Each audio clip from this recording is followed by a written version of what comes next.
Alors bonjour à toutes et bonjour à tous. Alors nouvelle vidéo, un retour d'expérience d'un autre voyage.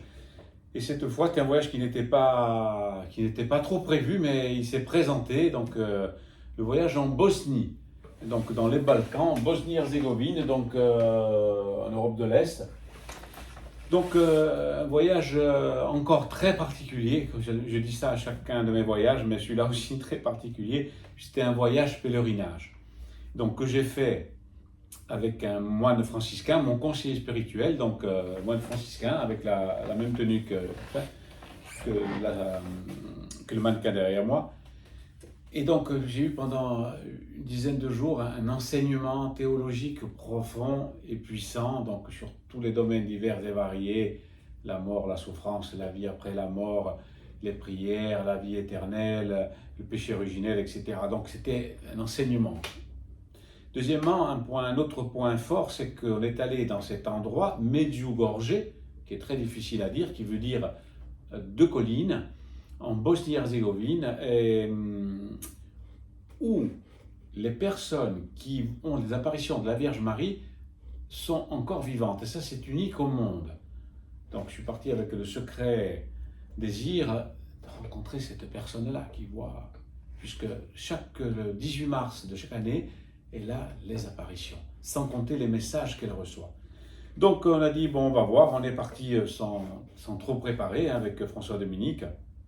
Donc 2500 km de voiture, on a traversé donc toute l'Italie jusqu'à Trieste. Après on a passé la Slovénie, la Croatie et la Bosnie-Herzégovine était notre destination. Donc bateau, donc voyage, donc pendant toutes ces heures de route et de voiture, on a pu donc parler comme je vous disais. Donc la Bosnie-Herzégovine aussi, on ne sait même pas où c'est, on sait que c'est à peine les Balkans, mais c'est d'une complexité.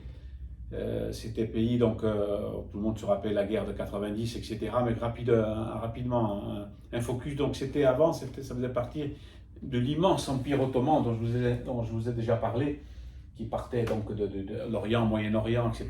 Et tous ces pays-là faisaient partie de l'empire ottoman, qu'on appelait donc la Yougoslavie après.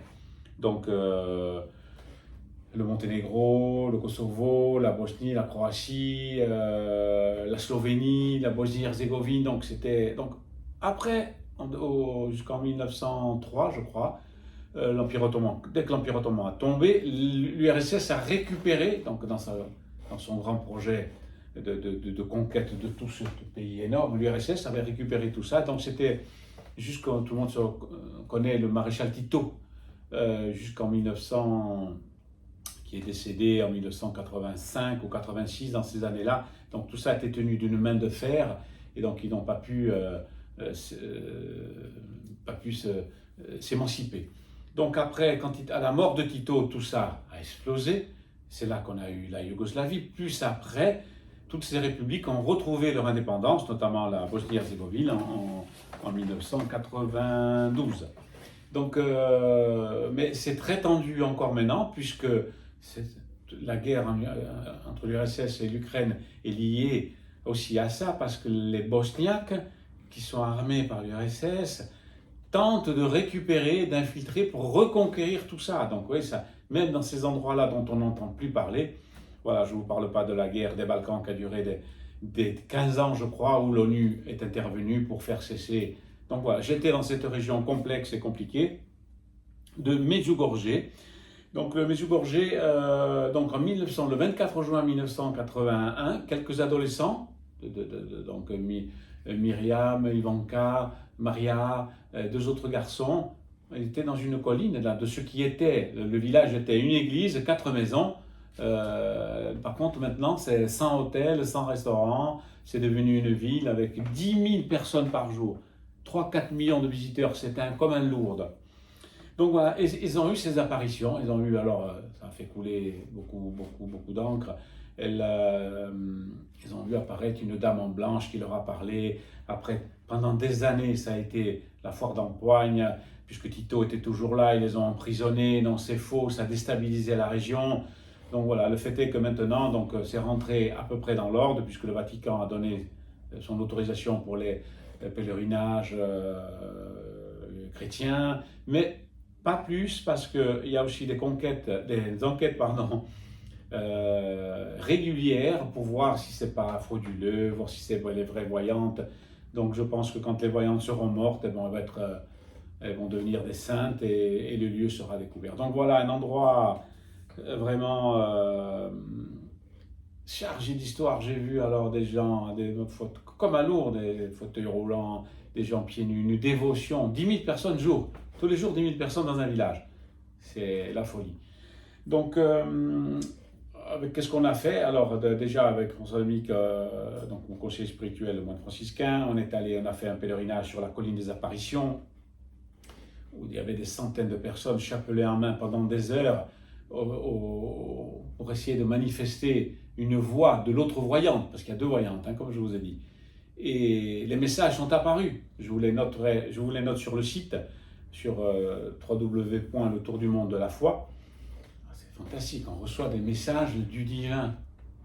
C'est pas possible, même s'il y a supercherie, vraiment la foi soulève les montagnes. Donc on a fait cette journée spécifique-là, après on a fait la journée du chemin de croix. On est monté un chemin de croix sur des pierres pointues, des 15 stations avec des centaines de personnes qui montaient. On a même terminé pieds nus. Vous voyez toutes les vidéos, encore une fois, sur la plateforme internet. Donc, qu'est-ce qui s'est passé après? Donc, évidemment, toutes les messes, sans arrêt, les messes, les adorations, les chapelets, avec François-Dominique qui a même présidé une messe solennelle dans la chapelle des adorations, puisqu'il y a la grande église qui est l'église Saint-Jacques. Après, qu'est-ce qu'on a fait? Un soir, François-Dominique me dit viens, je vais te montrer un endroit. On est allé en pleine nuit, à 11h du soir, il y avait une foule amassée avec une file de personnes, un crucifix et une statue en bronze de 7 ou 8 mètres de haut. Et cette statue, elle a quelque chose de particulier, c'est que depuis 15 ans, un crucifix de Jésus, le genou droit de Jésus sointe et transpire. Là aussi, des commissions sont venues, des experts en métallurgie, des experts en hydraulique, on ne sait pas pourquoi ce genou-là, donc imaginez la ferveur que ça fait, que ça a.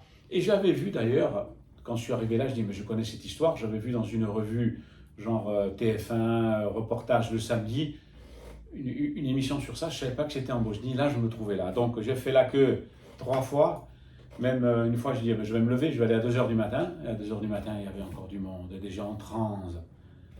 Donc voilà, j'ai beau fréquenter ce milieu-là depuis des dizaines d'années, je suis encore étonné, surpris de voir la foi, la dévotion, ce que peut faire la foi d'ailleurs, dans le bon sens comme dans le mauvais, et le mauvais, je n'ai pas besoin de le citer. Donc, c'était magnifique. Après, donc, on a été bien reçus parce que tout le site-là de Medjugorje, il est piloté, entre autres, par les franciscains, et ce depuis le début, depuis plus de 100 ans. Donc François-Dominique franciscain avait ses entrées, on a rencontré un franco-croate, Boris, avec qui on a lié après d'amitié, etc., qui nous a dit demain j'ai une surprise pour vous. Bon, waouh. Aussi pour la petite histoire, le maréchal Tito avait fait fusiller dans la ville voisine 65 moines franciscains, les 65 martyrs d'un couvent dont le nom m'échappe parce qu'il est trop compliqué à dire. Donc voilà, les franciscains ont été martyrs et puis pilotent toujours le lieu. Et ils ont été fusillés, martyrs, parce que soi-disant ils allaient contre l'État. Enfin, toujours la même histoire comme les moines de Tibérine, etc. Donc le lendemain matin à la messe, on attend. Qu'est-ce qui se passe, Boris? Il me dit demain, on est le 18 et vous allez rencontrer Maria, la personne qui a les apparitions en direct chez elle, dans un centre de méditation et de prière. Elle a fait un centre privé culturel. Vous vous rendez compte, ces voyantes-là ont transformé toute la région, tout le pays, et même plus. Donc voilà, rendez-vous était pris, tac, tac, tac, on est allé dans ce centre-là, on n'était pas beaucoup, il y avait quelques Italiens évidemment qui sont toujours là, parce que Maria est un Italien, il y avait un Irlandais avec une cornemuse, il y avait des enfants malades, il y avait des parents qui étaient en pleurs, qui attendaient de remettre à Maria des lettres de guérison, etc. Donc on a eu la chance d'être reçu par la voyante qui voit la Vierge depuis 40 ans, on a échangé en italien autour d'une table à 4. Après, on est descendu dans la salle de prière, elle a dit descendons, c'est l'heure. Donc il y a eu pendant 1 heure une mise en transe de la salle avec des chapelets dans toutes les langues. Les prêtres étaient installé autour de l'alcôve, une sorte d'alcôve avec une Vierge Marie énorme, avec de la lumière, des odeurs, des fleurs. Moi, j'ai eu la chance, j'étais à quelques mètres d'elle, et c'était assise à côté de moi. Et l'heure venue, il a dit, voilà, s'est levé d'un coup et s'est mis devant le prie-Dieu. Et pendant une demi-heure, je l'ai vu à 3 mètres. Son visage s'est transformé. Un masque. Elle parlait sans cligner les yeux pendant 30 minutes. Waouh! À un moment donné, elle s'est levée, elle dit, ça y est, j'ai eu le message. Donc, bon, je ne peux pas, évidemment, déjà l'écrire, c'est compliqué. Le raconter, c'est très compliqué aussi. Il faut donc le vivre. Donc voilà, j'ai participé. Alors évidemment, moi aussi, j'ai rien vu, j'ai rien entendu, j'ai tout ressenti. François Dominique était les yeux fermés, il a senti une présence, mais bon, il me dit sans plus. Donc ce sont des gens, ces voyants-là, ceux qui ont ces apparitions, comme toutes celles qu'il y a sur la planète, qui sont sur un autre plan de fréquence, une autre connexion qu'on ne peut pas comprendre. Il y a des choses qu'on ne peut pas comprendre. Je prends toujours cet exemple-là. Mon chien est super intelligent, il comprend tout, il comprend quand un quart d'heure avant que j'arrive, il comprend si je suis pas bien, qu'à quelle heure je me lève, si on doit aller manger, il sait tout. Par contre, quand je lui dis, mon chien, une croquette plus une croquette, ça fait combien? Eh bien ça, il ne sait pas le dire. Donc oui, ce sont des plans de fréquence, des plans de paradigme, des changements complets. Donc voilà, ce voyage a été magnifique. Je tenais à vous le livrer puisque je suis arrivé il y a à peine quelques jours. Et à la prochaine pour un prochain départ qui doit être ou l'Éthiopie, j'attends le feu vert parce que là-bas la guerre gronde et je veux absolument aller dans cette région, sont les débuts des chrétiens, ou sinon je plonge carrément sur l'Australie avec toute l'Indonésie et tout ce carrefour, mais c'est une autre histoire, je vous en parle plus tard. Que votre Dieu, si vous en avez un, vous bénisse.